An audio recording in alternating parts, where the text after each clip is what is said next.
मैया की जय जय जय जय जय छठी माँ, जय जय जय जय जय छठी माँ, जय जय जय जय जय छठी माँ, जय जय जय जय जय छठी माँ। मनीष छठी मैया की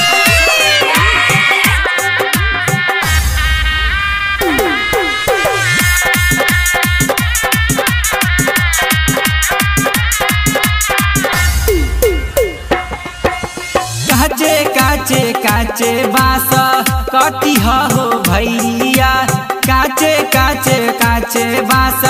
कटी हो भैया,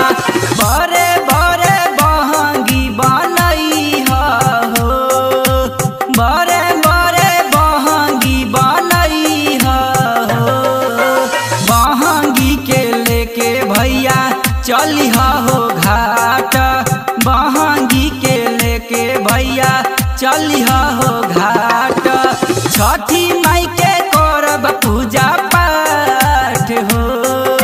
छठी माई के करब पूजा पाठ हो।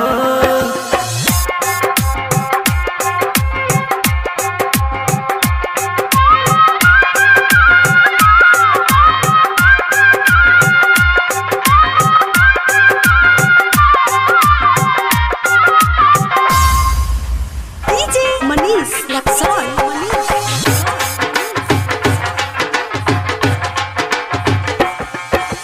सुनर सुनर सुनर फलवा हाजीपुर से लई ह, सुनर सुनर सुनर फलवा पटना से लई ह, बहंगी साजा के चलब घाट हो, दौड़ा साजा के चलब घाट हो, काचे काचे काचे बाँस कटी हो भैया, काचे काचे काचे बाँस कटी हो चाचा, बड़े बड़े बहंगी तू बिनी हो, बड़े बड़े बहंगी तू बिनी हो।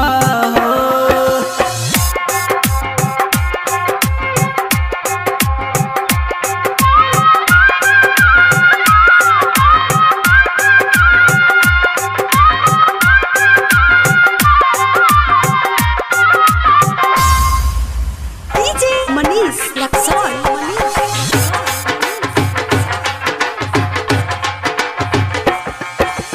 बड़े बड़े नारियरा के फलवा केरला से लई ह, बड़े बड़े निमुआ के फलवा बक्सर से लई ह,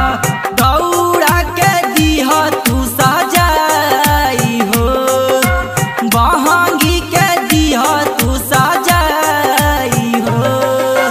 काचे काचे काचे बाँस कटी हो भैया, काचे काचे काचे करची कटी हो चाचा, बड़े बड़े बहंगी बनई हो, बड़े बड़े बहंगी बनई हो।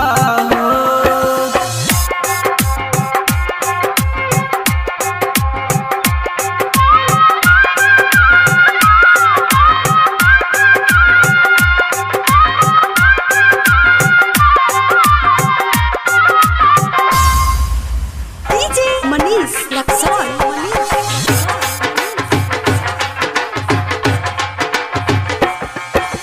हरियर हरियर हरियर उखिया के पतवा से भैया, हरियर हरियर हरियर उखवा के पतवा से भैया, छठी माई के कोसी दा भराई हो, छठी माई के कोसी दा भराई हो, नयका नयका नयका कपड़ा पहिरा मंजय भैया, नयका नयका नयका कपड़ा पहिरा संजीवा भैया, विनय भैया दौड़ा लेला माथ पे, विपिन भैया दौड़ा लेला माथ पे। मिक्स भाई Radhe Krishna digital recording studio गोढ़िया वैशाली।